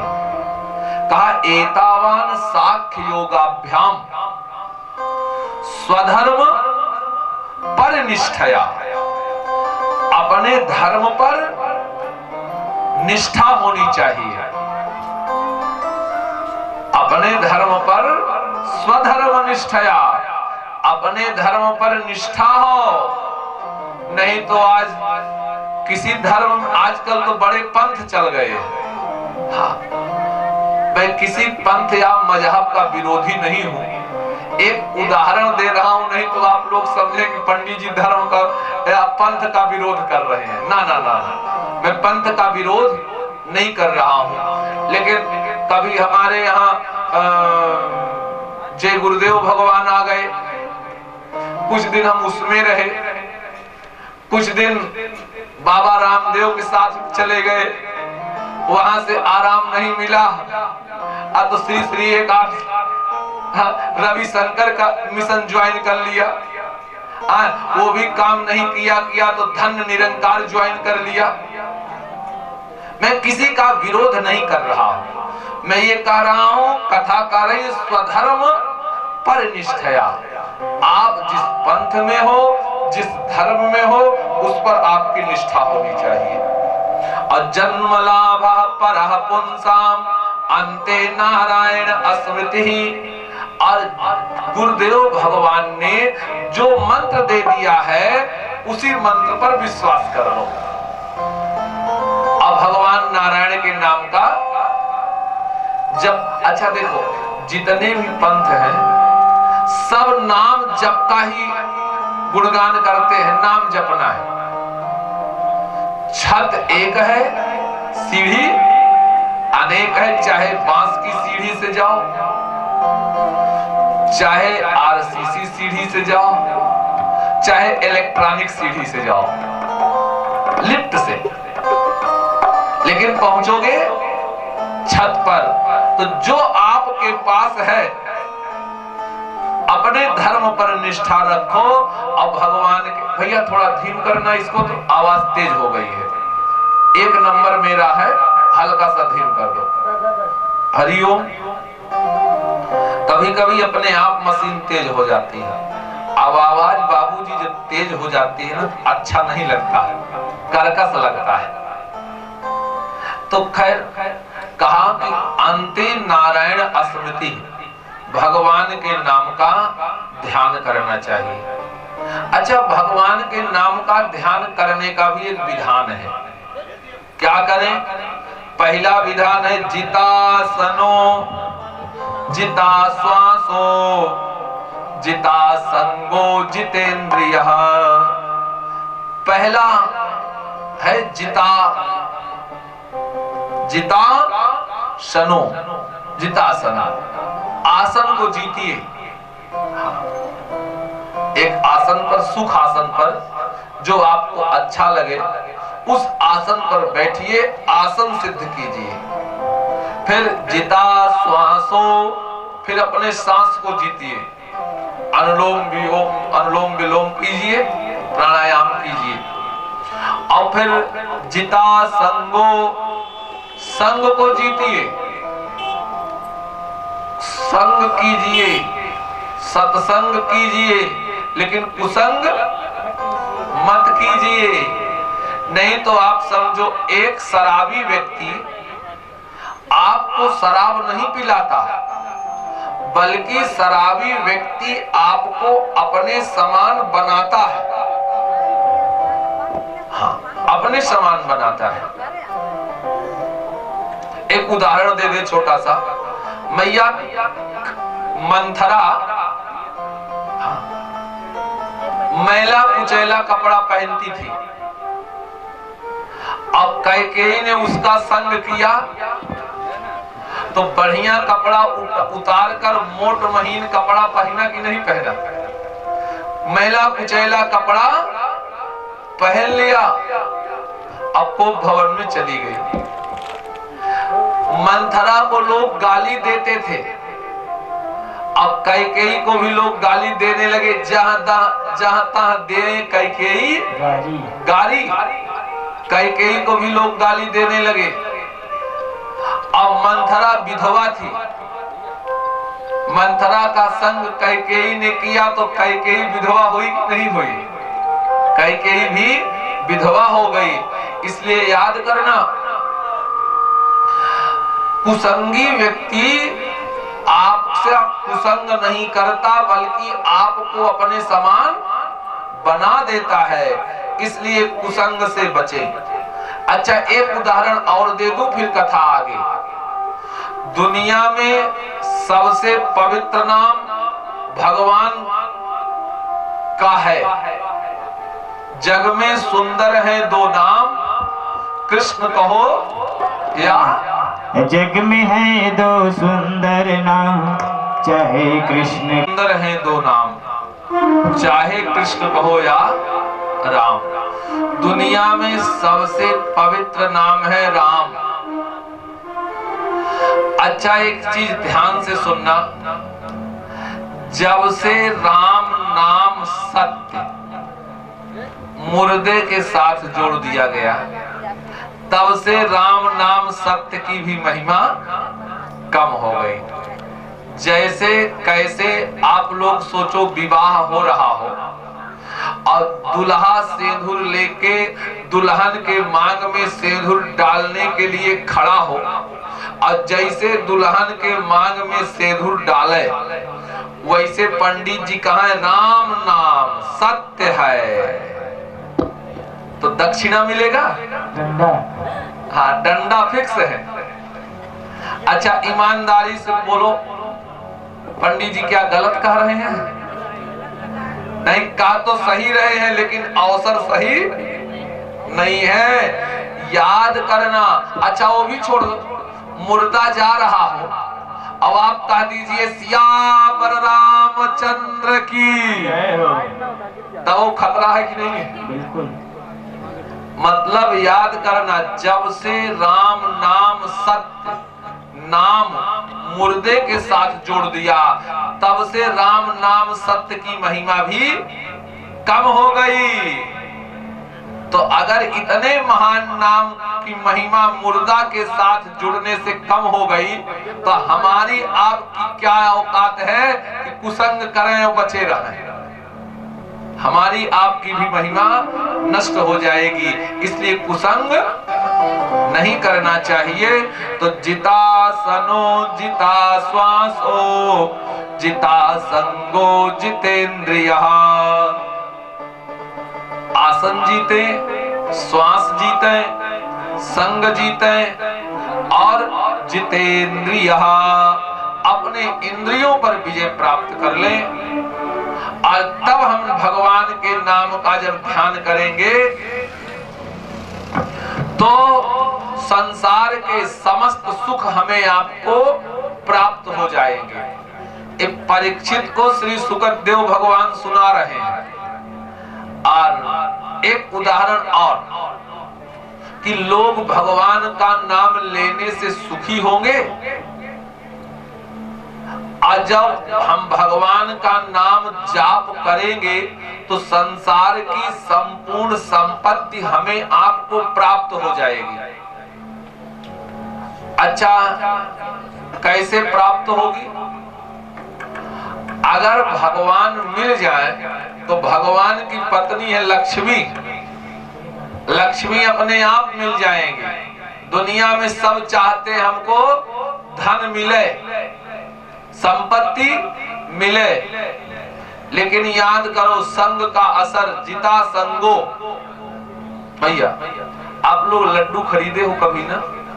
तो लड्डू खरीदने जाओ तो हलवाई के पास जब जाते हो तो हलवाई एक डब्बा लेता है और डब्बे में लड्डू रखता है, फिर लड्डू को तौलता है। अच्छा, ईमानदारी से सोचना, जितना लड्डू का जितना उस कागज के डब्बे का ओजन है उतना लड्डू कम है कि नहीं है? मान लीजिए 100 ग्राम कागज का डब्बा है तो 100 ग्राम लड्डू कम है कि नहीं है?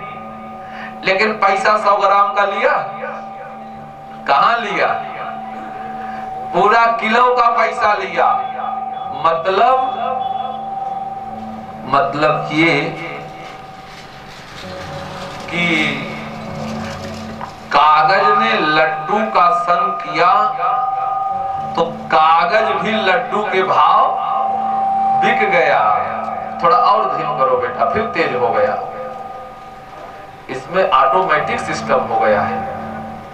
तो लड्डू का संग कागज ने किया तो कागज लड्डू के भाव बिका।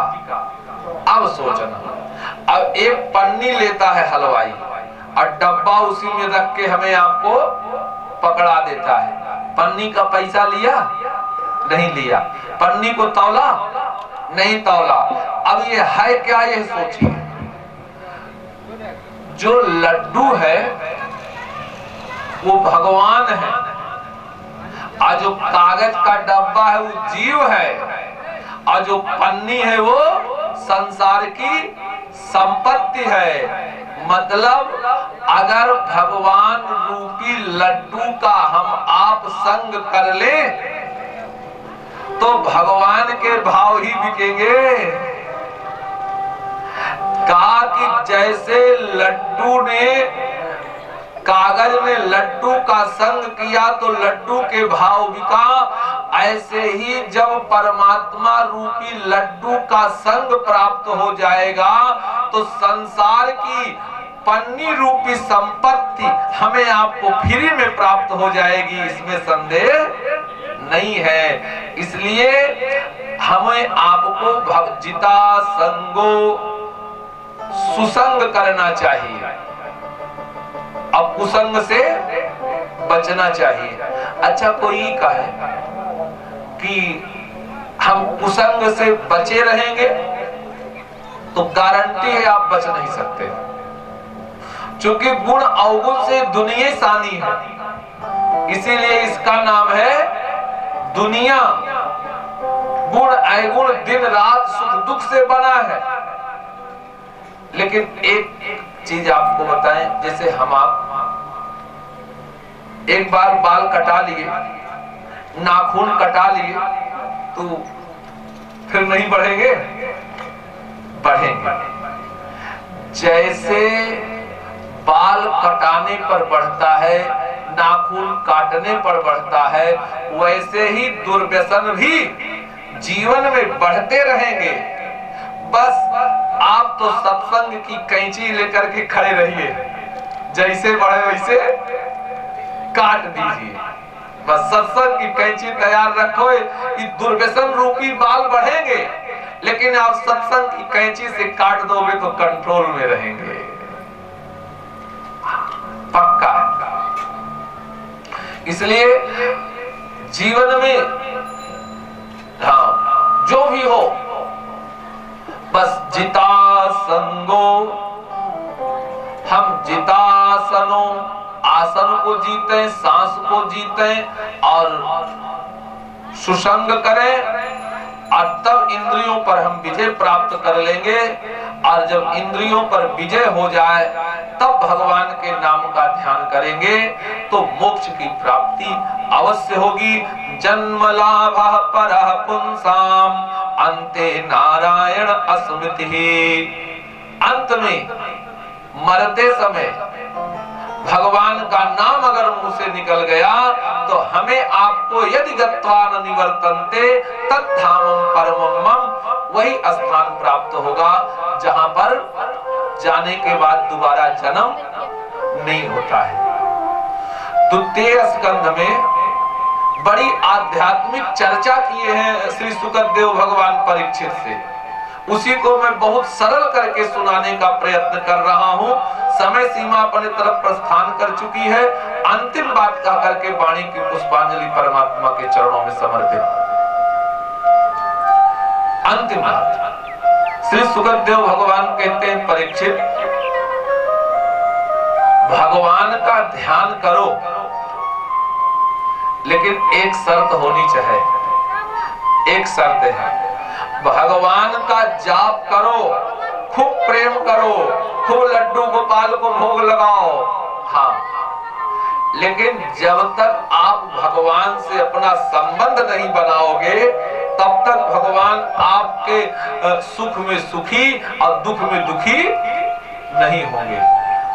भगवान के जाप के साथ साथ भगवान से अपना संबंध भी बनाना है। जब तक संबंध नहीं बनाओगे तब तक इस आत्मा का कल्याण नहीं होगा, और तब तक भगवान आपके सुख में सुखी और दुख में दुखी भी नहीं होंगे। एक उदाहरण दे दूं, बात समझ में आ जाएगी। पहले के जमाने में बाबूजी चिट्ठी चलती थी, पोस्ट कार्ड, अंतरदेशी। अखबार भी लोग पढ़ते थे। तो अच्छा, आप लोग देखो, अखबार के मेन पृष्ठ पर मोटे मोटे अक्षरों से ये हम लोग लिखा पढ़ें कि बंबई में बम दगा, 50 लोग मर गए। इसको पढ़ने के बाद हमारे आपके आंख से एक बूंद आंसू गिरेगा?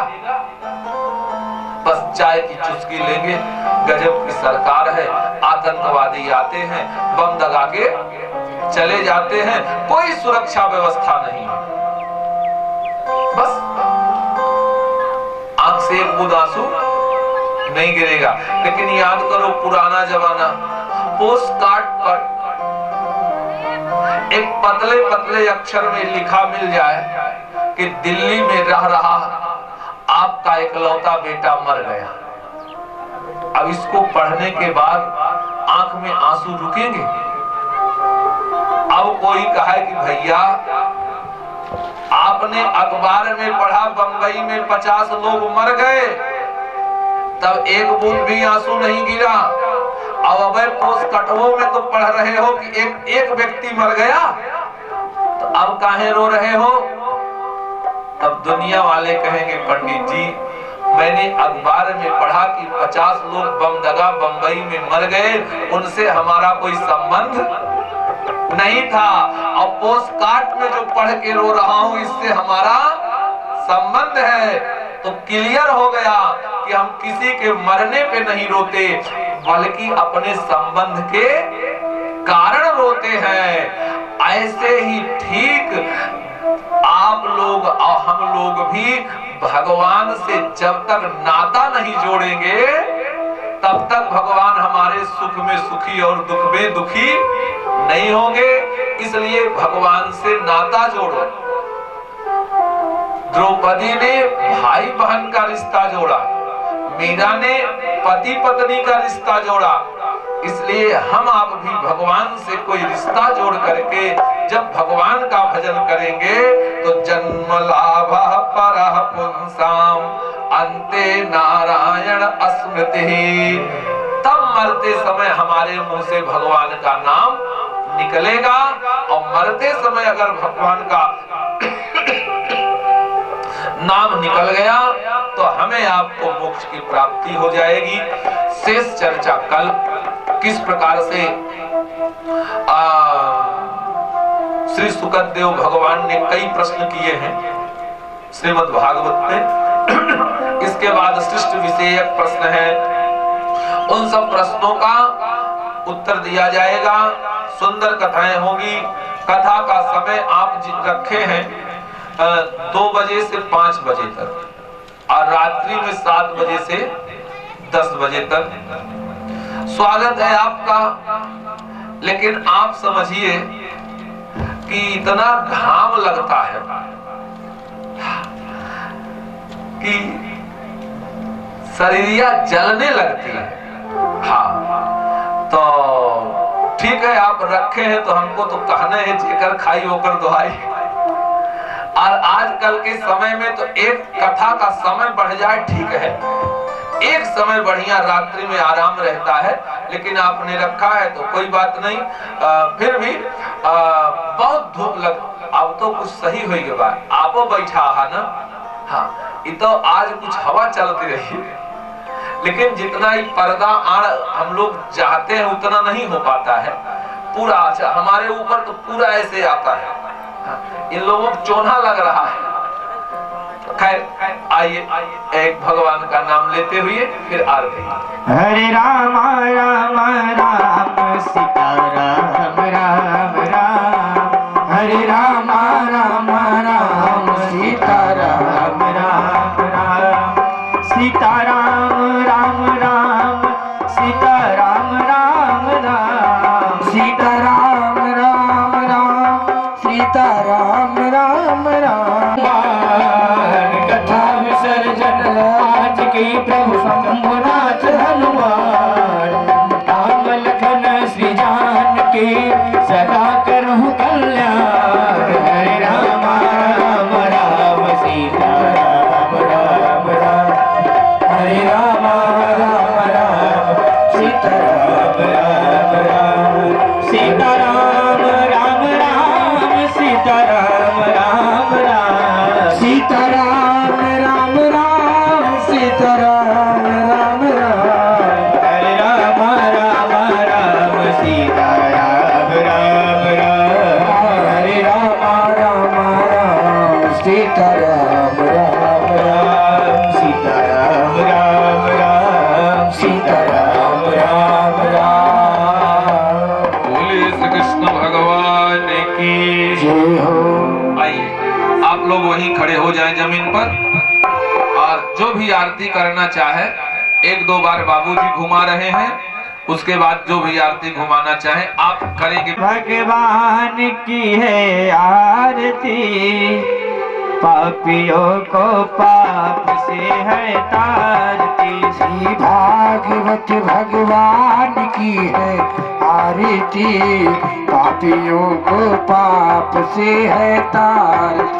श्री भागवत भगवान की है आरती, पापियों को पाप से है तारती। श्री भागवत भगवान की है आरती, पापियों को पाप से है तारती। ये अमर ग्रंथ, ये मोक्ति पंथ, ये पंचम वेद निराला, नव ज्योति जगाने वाला, नव ज्योति जगाने वाला। ये अमर ग्रंथ, ये मोक्ति पंथ, ये पंचम वेद निराला, नव ज्योति जगाने वाला, नव ज्योति जगाने वाला। हरि नाम यही, हरि धाम यही, हरि नाम यही, हरि धाम यही, हरि नाम यही, हरि धाम यही। जग मंगल की आरती, पापियों को पाप से है तारती। श्री भागवत भगवान की है आरती, पापियों को पाप से है तारती।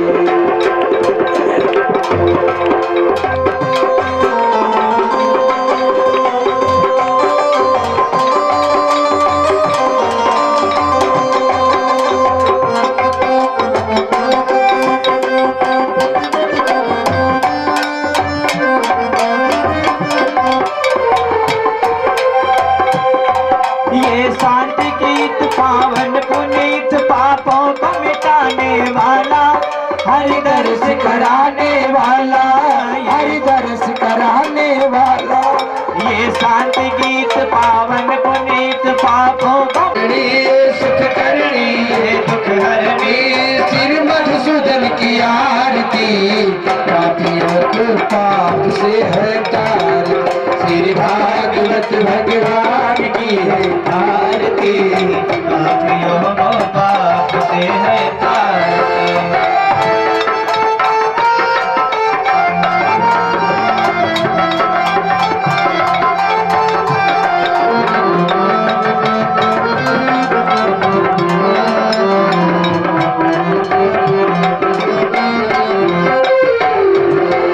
ये मधुर बोल सतपंथ खोल, सतमार्ग बताने वाला, बिगड़ी को बनाने वाला। सतगुर बोल सतपंथ को सन्मार्ग बताने वाला, बिगड़ी को बनाने वाला। ये मधुर बोल सतपंथ खोल, सतमार्ग बताने वाला, बिगड़ी को बनाने वाला। श्री राम यही घनश्याम यही, श्री राम यही घनश्याम यही, श्री राम यही घनश्याम यही, श्री राम यही घनश्याम यही। प्रभु के महिमा की आरती, पापियों को पाप से है तारती। श्री भागवत भगवान की है आरती, पापियों को पाप से है तारती। श्री भागवत भगवान की है आरती, पापियों को पाप से है तारती।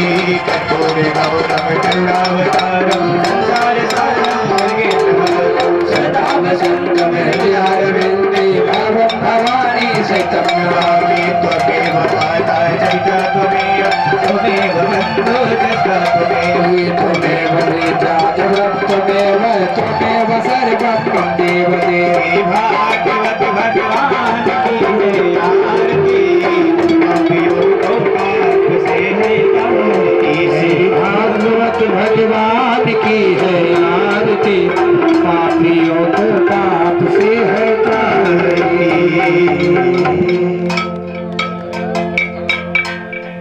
अगर